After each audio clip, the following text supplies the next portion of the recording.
¿Cómo están? Muy buenas tardes, ¿no? Como actividad de la Asociación de Profesionales en Historia y como parte de este ciclo de charlas por parte de los miembros, el tema de hoy que voy a desarrollar es sobre las pandemias y las enfermedades en nuestra humanidad y también cómo ha sido el efecto dentro de lo que es el ámbito laboral.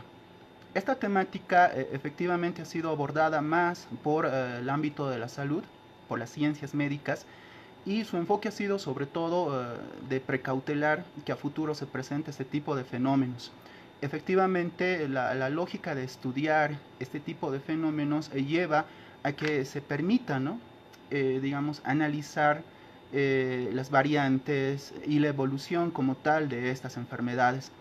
Al presente, alguna parte de las ciencias, como el caso de la arqueología o la bioarqueología, procuró mostrar que existía todavía, ¿no?, algunos patógenos, como dicen las ciencias médicas, en algunos componentes, sobre todo de momias o de objetos, ¿no?, que se habían mantenido o todavía al presente.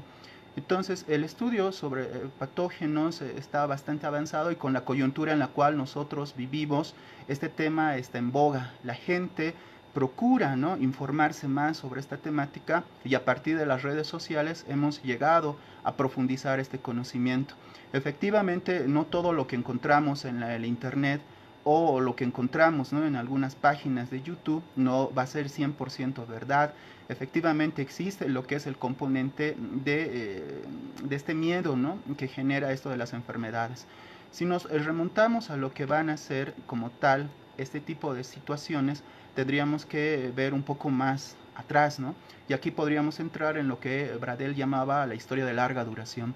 Esta historia de larga duración la podemos identificar en civilizaciones que se han dado en el anterior tiempo, generalmente lo conocemos como antes de nuestra era, y civilizaciones bastante importantes, ¿no? Muchas de estas enfermedades efectivamente dentro de la arqueología se evidenció que existían y algunas le dieron más impulso, ¿no?, para poder profundizarlos y conocerlos.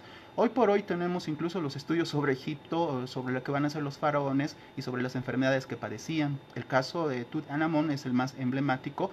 La ciencia médica nos ha permitido entender cómo era su composición física, cómo era lo que padecía en ese momento, y esa es una característica llamativa. Si nos remontamos a esto de nuestra antigüedad, hay que tomar en cuenta un primer componente que se llama pestes. Las pestes están características en lo que llamaríamos edad antigua, y estas pestes han sido sinónimo de lo que nosotros llamaríamos la edad antigua, ¿no? Entre las pestes más llamativas tenemos la de Atenas, que en ese momento diríamos no fue considerado como una peste como tal, ¿no?, sino una maldición. La peste de Agrigento, tenemos la peste de Siracusa y también tenemos la peste de Atonina. Efectivamente, en ese tiempo, esto de las pestes no fue considerado como una enfermedad y por tanto se continuaba, ¿no? Y si lo asociamos a la orden laboral, efectivamente era más la guerra lo que les interesaba. Y este fenómeno de la guerra es lo que llevó a que en algún momento se llegara a quemar, ¿no?, a los muertos, se llegara a incinerarlos, y no tanto por el miedo a los contagios, sino sobre todo por las costumbres o tradiciones que se tenía en ese medio. Efectivamente, lo que vienen a hacer estas pestes evolucionaron y se fueron expandiendo en gran parte del planeta. En el caso de la peste del siglo III, ¿no?, concretamente el origen es Egipto, y este origen de Egipto nos va a permitir entender lo que ya fue los primeros inicios, ¿no?, en torno a considerarlo como una enfermedad y los tratamientos que se hicieron, ¿no? San Cipriano, por ejemplo, ¿no?, el obispo de Cartagena, fue el primero en empezar, ¿no?, a, digamos, ver o identificar este tipo de fenómeno. Y en el ámbito de lo que va a ser el Egipto y sobre todo el Imperio Romano, ¿no?, del siglo III, ya se empezaba a tomar algunos recaudos en el ámbito laboral, sobre todo en el ámbito de viajeros, ¿no?, para poder hacerle una especie de, digamos, de precautela o precaución, ¿no?, en torno a lo que va a ser este tipo de enfermedad. La peste justiniana, que también tiene, ¿no?, un origen asociado a lo que son las guerras persas y sobre todo en el ámbito de Egipto, lo que es África, nos puede mostrar en el caso, por ejemplo, de lo que va a ser el Imperio Romano, ya posteriormente, y lo que vienen a ser ya las civilizaciones del Medio Oriente, un conocimiento efectivamente sobre cómo se podía hacer el tratamiento, ¿no? No hay una cura en este momento sobre estas pestes, pero sí un tratamiento que se podría llevar a cabo. Y en el ámbito laboral, efectivamente tenía una carga bastante grande, ¿no? Lo que viene a ser el comercio, lo que viene a ser el tránsito por el Mediterráneo y lo que van a ser las rutas no establecidas por tierra, son las que van a sufrir más este tipo de problemas. Como les he dicho, solo es un tratamiento, pero no es como tal una cura, ¿no? A esta enfermedad, sobre todo de lo que viene a ser el siglo III, ¿no? La famosa pastilencia amarilla, que también tiene, ¿no?, un origen asociado a lo que es el Medio Oriente, también va a estar un poco, ¿no?, influenciando, sobre todo desde el 664 después de nuestra era, a lo que va a ser la crónica anglosajona, ¿no? Efectivamente se los aislaba, efectivamente había la idea de apartarlos, de aislarlos, de llevarlos a un lado, y la característica es que en el ámbito laboral, que es el tema que nos está interesando, se empezaba a cortar, ¿no? La mano de obra, debemos recordar, en este periodo está asociado a lo que viene a ser la mano de siervo, ¿no? La peste negra, la gran epidemia, sobre todo en el siglo XIV, va a estar mostrando, ¿no?, un fenómeno laboral bastante llamativo. El comercio, el punto central dentro de lo que es el ámbito laboral, se va a ver totalmente aterrado, ¿no?, en sentido de que cada vez que viajaban morían, ¿no? Pero poco a poco se va a ir llegando a esta conclusión del viajero y no tanto del que llegaba, ¿no? Entonces, el ámbito laboral y lo que vienen a ser las primeras medidas, y estos son autores que hablan sobre el famoso Michel de Nostradamus, hacen referencia a eso de aislar, ¿no?, a la gente. Y a partir de aislar a la gente vamos a entender que las personas que tenían que trabajar o las personas que desempeñaban una actividad laboral tenían que ser recluidas, ¿no?, o aisladas. Y eso repercutía en el ámbito de la mano de obra. En este periodo no tenemos ninguna ley laboral o algo que defienda a las personas, por tanto era mano de obra que se desechaba inmediatamente. Y esto de la peste negra fue lo que más, ¿no?, impresionó a los estudios, sobre todo desde la edad moderna a la edad contemporánea, en torno a entender este fenómeno. Y en el ámbito laboral, ¿no?, el peso que significó. Pasado este periodo, en el ámbito de la mano de obra, como estábamos mencionando, va a existir, ¿no?, una repercusión bastante grande, sobre todo desde el siglo XV, XVI, en esto de traer mano de obra de otros lugares. De ahí que se dé este fenómeno de las exploraciones que se van a dar a otros lugares, como el caso del África, y la maximización sobre todo lo que es el proceso de esclavitud en el mundo. El gran impulso que le va a dar la esclavitud como mano de obra a la población mundial va a estar asociado sobre todo a esto, ¿no?, del colapso que se había desarrollado sobre todo en este fenómeno que llamamos la peste negra, ¿no? Y es un efecto bastante grande, ¿no?, que al día de hoy se sigue estudiando. Otro de los fenómenos, digamos, en el ámbito de las ciencias médicas que se ha estudiado es la viruela. Muchos lo relacionan con lo que es la enfermedad, ¿no?, que mató a millones de personas en el continente americano dentro del proceso que llamamos de conquista, ¿no?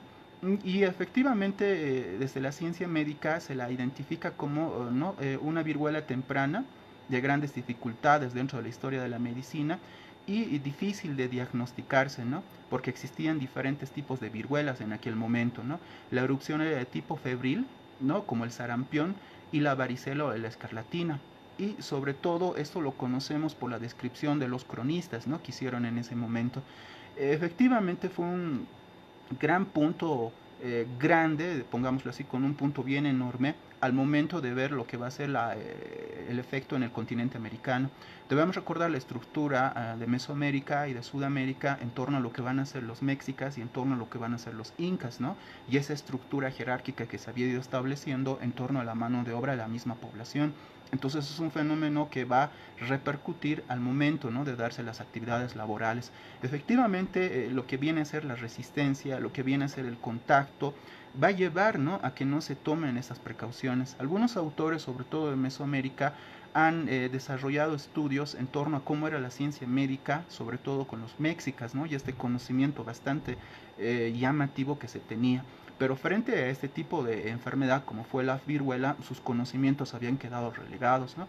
Y solo se remitieron en este caso a ver el fenómeno que una y otra vez se daba dando con mayor fuerza, ¿no? Entonces la viruela, por ejemplo, a partir de las crónicas que se van a empezar a establecer sobre este capítulo de enfermedad, tenemos también la repercusión en el ámbito europeo, ¿no? La misma corte europea, la misma monarquía, ¿no? Va a sufrir el embate de esta enfermedad, como el caso de la Casa de Austria, como el caso de Carlos segundo, como va a ser Luis primero de Borbón, ¿no?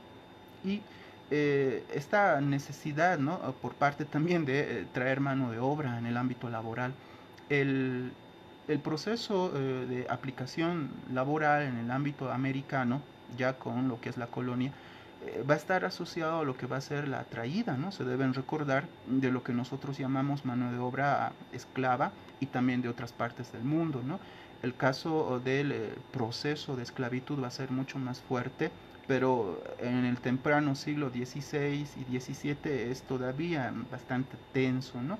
El conocimiento de la medicina o de los médicos de la época, o llamaríamos la medicina medieval, se remite a conocimientos bastante dolorosos, según las descripciones, los estudios que se han hecho, y por tanto para nada sanos, ¿no? En torno a lo que es el tratamiento de estos pacientes.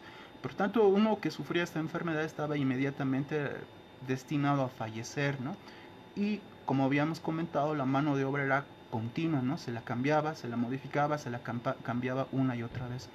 El otro fenómeno que sí en el siglo XIX va a tener un efecto también grande en el ámbito, sobre todo de este proceso de revolución industrial en el siglo XIX europeo, es la cólera, ¿no? O la pestilencia en el agua. Este fenómeno que se da sobre todo desde 1830 y según los estudios desde el área asiática, va a tener, ¿no? Una implicancia en estudios, sobre todo el doctor John Snow, ¿no? El cual en 1854 va a determinar las causas de esta enfermedad. En Londres, donde va a ser bastante mortífero, va a tener 30.000 muertos, ¿no? Y estamos hablando de un siglo en el cual Europa y sobre todo Gran Bretaña y en este caso Londres están empezando, ¿no? A desarrollar este famoso imperialismo o capitalismo imperial, ¿no? Y la necesidad de la enfermedad, ¿no? De ser erradicada es algo que lleva, ¿no? A que los médicos de la época le den mayor importancia y como habíamos mencionado John Snow, ¿no? Y lo que vienen a ser las causas del cólera. De ahí que se le vaya a denominar como la enfermedad de la pestilencia, ¿no? O la peste, ¿no? Dentro del agua. Entonces esto va a generar que este proceso de revolución industrial se empiece a ser un poco más lento. Efectivamente, lo que viene a ser desde 1854 para adelante es un proceso lento. Debemos recordar una cosa, saber las causas, y otra cosa ya es educar a la población. La población tarda en aplicar muchas de las prácticas que los médicos aconsejan. Este fenómeno que nosotros encontramos en el siglo XIX, efectivamente por el mercantilismo británico que se da en el mundo, va a empezar a ser, en este caso, vámosle entre comillas, exportado, ¿no? A otras partes del mundo. Pero el fenómeno de la cólera está más asociado a lo que es la falta de higiene, ¿no? Y hoy por hoy lo conocemos a partir de lo que ha sido, ¿no? Nuestra experiencia en América Latina en el siglo XX sobre todo. Entonces, los casos de la cólera, si bien en Gran Bretaña van a empezar a disminuirse, sobre todo desde 1865, como el caso de las medidas aplicadas por el alcalde Joseph Basalcete, no van a implicar que en el mundo también vayan desapareciendo. Recordemos que el caso británico se va a caracterizar por ir aplicando, ¿no? Estas medidas de seguridad o de salud, pero en otras partes del continente o de los otros continentes va a ser un poco más tardío. Por eso lo asociamos, ¿no? Lo que es este proceso de revolución industrial. En el caso español es casi en la misma coyuntura que se va a dar. Son 102.500 muertos en 1843 y casi 200.000 muertos en 1854, ¿no? Que va a generar esta enfermedad, ¿no? Que en esa época se le llamaba la cólera. El caso americano lo tenemos en Cartagena de Indias en 1849, ¿no? Y estos casos van a desatar una epidemia de cólera, ¿no? Recordemos que los rumores son bastante fuertes, ¿no? Cualquier rumor que circulaba era aceptado como cierto. Y esto genera un caos y genera un miedo y un temor en la población. Entonces diseminó lo que viene a ser esto de la peste, en el caso de Cartagena de Indias, y tenemos el caso del cementerio de Manga, ¿no? Donde ya se empezó, diríamos, ¿no? A ver este fenómeno asociado a una enfermedad bastante grande, ¿no? Y lo que nosotros consideráramos una de las enfermedades, ¿no?, que se va a mantener hasta el siglo XX es la lepra, ¿no?, o los sepultados en vida. Esta enfermedad también va a llevar, ¿no?, a que la población tenga que transitar con los mitos y un poco con los temores, ¿no?, en torno a ello. Efectivamente, antes de pasar a la lepra, perdón, tendríamos que desarrollar lo que ha sido la cólera en el ámbito americano y sobre todo en lo que viene a ser la mano de obra, ¿no?, o lo que viene a ser el ámbito laboral. Las medidas que se habían aplicado, sobre todo desde este brote que se da en Cartagena de Indias y que se expande al continente, van a tener una repercusión también en otras partes de nuestro continente americano o latinoamericano. Debemos recordar que efectivamente los casos o las escuelas de medicina, ¿no?, que formaban médicos en nuestro continente todavía tenían, ¿no?, esa necesidad de irse al caso europeo o especializarse en otras partes del continente europeo, ¿no? Y la llegada aquí a Bolivia en ese entonces, en el siglo XIX, es un poco tardío. Las mismas escuelas de medicina, debemos recordar, en el caso boliviano, son más tardías en el siglo XIX, lo que lleva a que la gente aplique lo que vendrían a ser las curas, ¿no?, o las costumbres en torno a curarse. Esto muchas veces acrecentaba la enfermedad y en algún momento generaba un caos mayor, mucho más grande, ¿no? Entonces, en el ámbito de la mano de obra va a repercutir, ¿no? Aunque debemos recordar que los estudios sobre esta temática del cólera en Bolivia como tal son un poco resumidos, ¿no?, bastante cortos. Solo nos dan un pantallazo en torno a las influencias que se habían llevado, sobre todo desde la parte de Colombia, la parte de Ecuador y la parte de Perú, ¿no? Lo que viene a ser el punto de inicio, que es Cartagena de Indias, ¿no?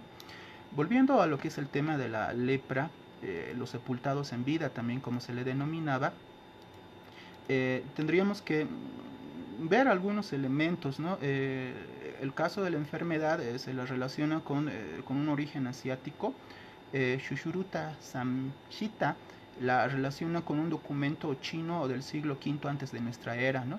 Y en los tratados hipocráticos del siglo V antes de nuestra era aparece, ¿no?, descrito esta enfermedad, los famosos sepultados en vida. Este fenómeno también es narrado, recordemos, en el mundo cristiano, dentro de lo que son la famosa Biblia o el Nuevo Testamento, en narraciones sobre la vida de Jesús, ¿no?, y lo que viene a ser los leprosos. Y durante la Edad Media era una enfermedad emblemática, ¿no?, la famosa lepra. Y a partir de 1856 podemos encontrar un primer, ¿no?, censo o un primer dato estadístico, ¿no? En Noruega eran 2.858 casos, lo que representaba 2 enfermos por cada 1.000 habitantes, ¿no?, según las estadísticas. Y así paulatinamente, desde el siglo XIX empezó, ¿no?, este mito, ¿no?, de la lepra, o sea, el hombre leproso, ¿no? Y por tanto en el ámbito laboral no eran considerados como personas óptimas o aptas para poder trabajar. Esto repercutió sobre todo digamos, en inventores, poetas, músicos, gente, ¿no?, asociada a lo que es el arte, que no podía desempeñar sus funciones por ese temor y por digamos, por ese castigo social, ¿no?, que se generaba sobre las personas que tenían lepra. Y efectivamente, ni hablar de algún trabajo laboral o manual de aquellas personas que padecieran esta enfermedad, ¿no? En 1873, Gerard Amaur Hansen, ¿no?, un médico noruego, identificó el agente etiológico, ¿no?, asociado a lo que es la lepra. Y a partir de aquí, desde 1897, sobre todo se empezó a dar, ¿no?, lo que viene a ser esta característica de su estudio. Y durante el siglo XX ya se empezó a dar con un tratamiento mucho más mayor, ¿no? Son enfermedades que repercutían en el ámbito laboral efectivamente, ¿no? El siguiente es el escorbuto, es una enfermedad o la peste de los naos, ¿no? Este escorbuto generalmente se lo vio por primera vez, ¿no?, en Plinio, ¿no?, en lo que vienen a ser los soldados germanos, y en Flandes, ¿no? Esto en el galio y en el arábico, ¿no? La característica que se tiene, ¿no?, en torno al escorbuto es asociada a los navegantes, a los viajeros, ¿no? Y esta carencia, debemos recordar, de la vitamina C, no era, digamos, un inconveniente para poder trabajar, pero sí era un mito que repercutía, ¿no? Al momento, diríamos, de identificar a las personas. Los marineros llegaban o aprendían a vivir con el escorbuto, pero también eran conscientes de la realidad a futuro, de fallecer o de padecer, ¿no? por esta enfermedad. Y ya lo que viene a ser, por ejemplo, el médico inglés Japon Lind, ¿no? Desde 1777 empezó a introducir esto de alguna, digamos, cura, ¿no? Asociado a lo que es el jugo de limón, ¿no? Dentro de lo que van a ser las embarcaciones marinas. La fiebre amarilla la podemos identificar sobre todo dentro de lo que van a ser las crónicas de los españoles, ¿no? Que llegan aquí al continente, y las expediciones que se hacen a Centroamérica y lo que van a ser las Antillas, ¿no? Sobre todo lo que es Santo Domingo o la Española. A partir de 1494 vamos a encontrar sobre todo, digamos, narrado, o en este caso descrito por un cronista, lo que habían sido las características de esta famosa enfermedad de la fiebre amarilla, ¿no? O el terror tropical. Una persona que padecía fiebre amarilla efectivamente decaía en el ámbito laboral, y esto repercutía en la parte anímica, y a la larga se daba su muerte, ¿no? Efectivamente, el color que tomaba su rostro, el padecimiento, fue el nombre, ¿no? Que se le dio de fiebre amarilla. Y sobre todo hasta el siglo XIX se empezó a expandir, ¿no? Principalmente en lo que va a ser estas embarcaciones, ¿no? Que se dieron en lo que viene a ser el Mar Caribe, y lo que van a ser el Golfo de México, lo que va a ser el sector de la costa de los Estados Unidos, y lo que van a ser algunas poblaciones, sobre todo, ¿no? Pongámoslo así, de viajeros, ¿no? Que llegaban a esta parte del continente. Y la, la tesis del doctor Finlay, ¿no? Estableció, por ejemplo, parámetros para poder, ¿no? Controlar a esta fiebre amarilla, y sobre todo por el mayor doctor Jurglas, ¿no? El cual efectivizó un tratamiento a partir de 1901, ¿no? Es el siglo XX, ¿no? El gran siglo asociado a lo que son el desarrollo de vacunas, sobre todo ya con la famosa penicilina, ¿no? Entonces, el fenómeno de la fiebre amarilla efectivamente repercutía en el ámbito laboral.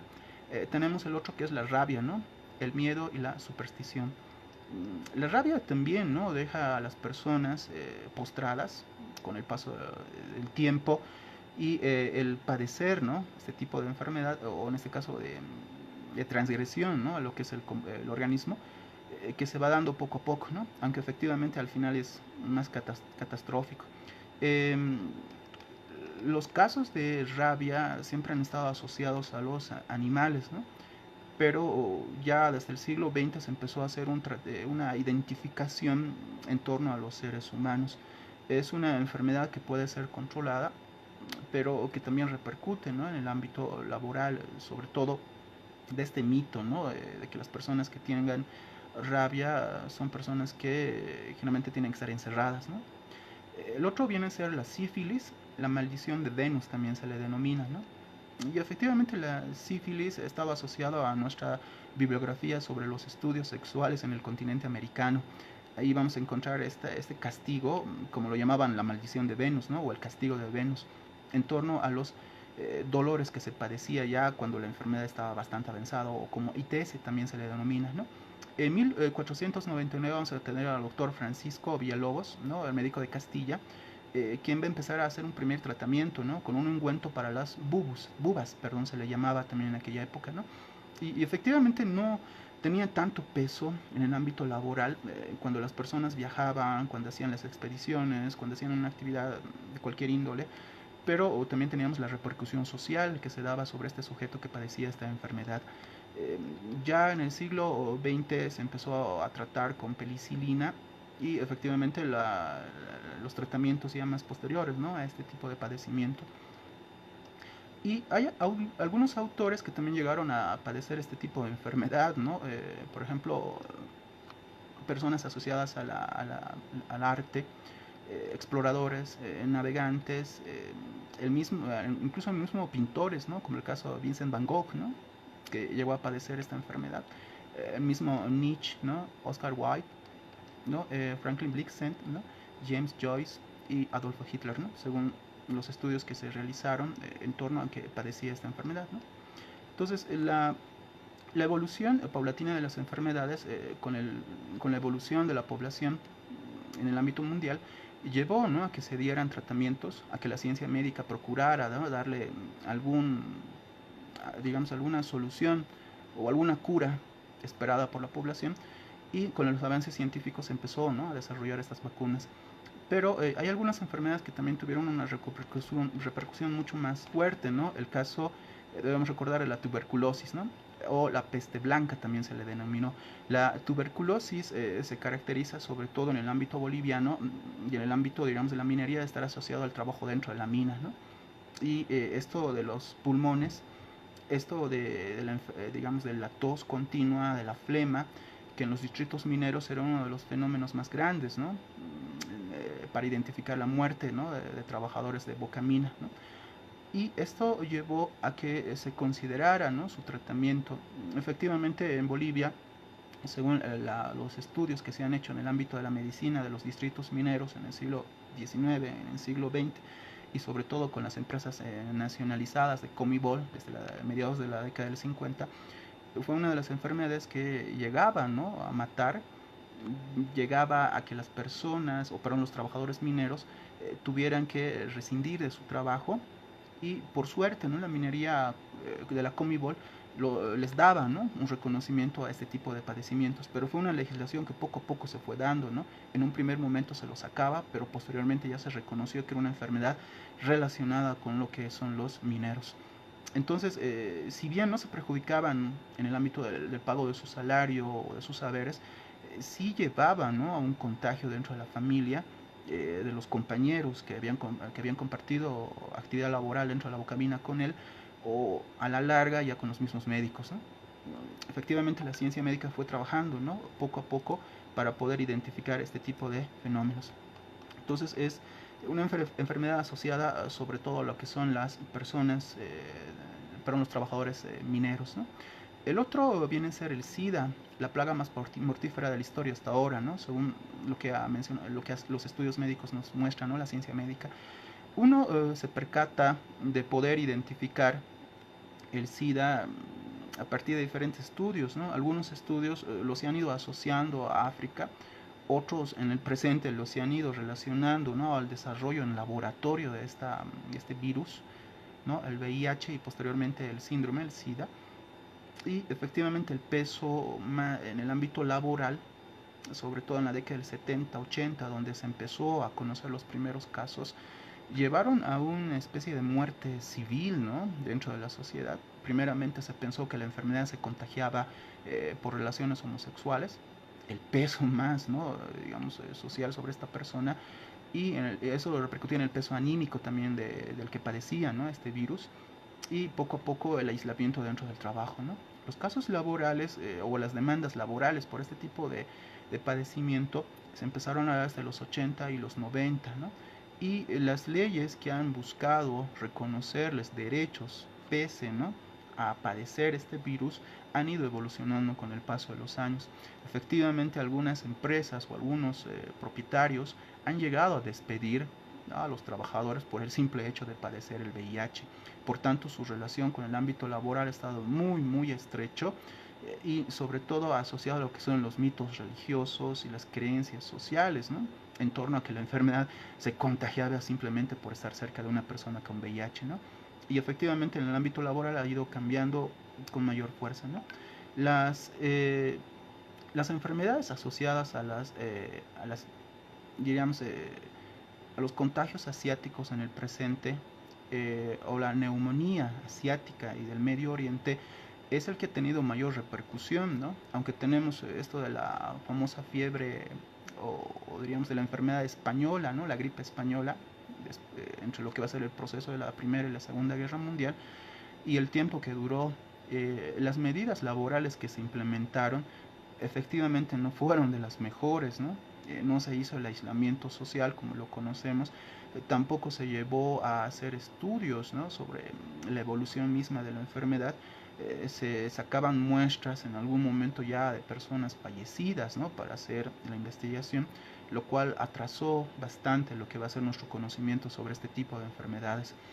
Y las gripes o las neumonías, con esos diferentes nombres o síndromes, ¿no?, que se fueron dando, las clasificaciones de los médicos, han tenido, ¿no?, efectivamente una repercusión más social. En algún momento se llegó a hacer los tratamientos de aislarlos o de aislarse voluntariamente, pero ya la misma sociedad llegó a aislarlos. En el presente, recordemos que se llegó incluso a impedir que algunas personas que habían tenido, ¿no?, el síndrome, o eh, que se tenía, ¿no?, alguna certeza de que tenían el síndrome de este coronavirus, se les impidió ingresar a los hospitales. Se hicieron en todo el mundo, ¿no?, una especie de temor colectivo, y ahí podríamos ver, ¿no?, cómo ha ido dándose, evolucionando esto de los miedos, ¿no?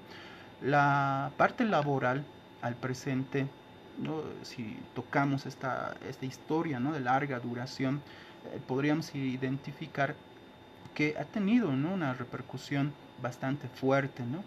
Hay algunos analistas, ¿no?, en el ámbito de la economía, que han llegado incluso a coincidir que podría ser un segundo 1929, ¿no?, en torno a lo que va a ser su repercusión a la larga, ¿no?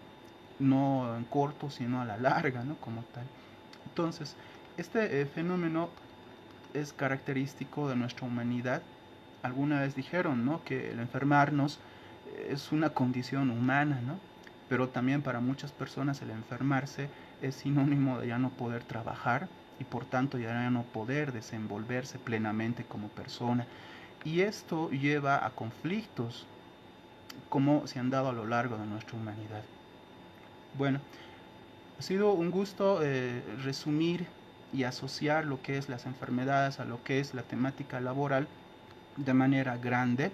Los estudios sobre esta temática son bastante cortos. Generalmente hay que revisarlos con bastante calma o con bastante detalle. Y como lo decía el presente, más anteriormente, al presente está más asociado a lo que es la ciencia médica, ¿no?, este tipo de estudios. Pero por parte del historiador, ¿no?, y como una actividad de la Asociación de Profesionales en Historia, es mostrar que las temáticas de larga duración también pueden ser abordadas por los historiadores, por supuesto profundizando o especializándose en este tipo de temáticas, para una mejor comprensión de lo que es este fenómeno para nuestra humanidad, y un poquito ir, ¿no?, tumbando estos mitos, ¿no?, que atemorizan a nuestra población. Lo mejor es informarnos, lo mejor es remitirnos a fuentes fiables y no dejarnos, ¿no?, llevar muchas veces por especulaciones que se dan en las redes sociales o en algunos medios, ¿no?, tecnológicos. Ha sido un gusto, muchas gracias por su atención. No olviden que la Asociación de Profesionales en Historia va a continuar con las actividades y por tanto les invito a que ustedes también formen parte de las mismas. Va a estar abierto al público, y nuevamente agradecerles, ¿no? Que tengan una feliz noche. Hasta luego.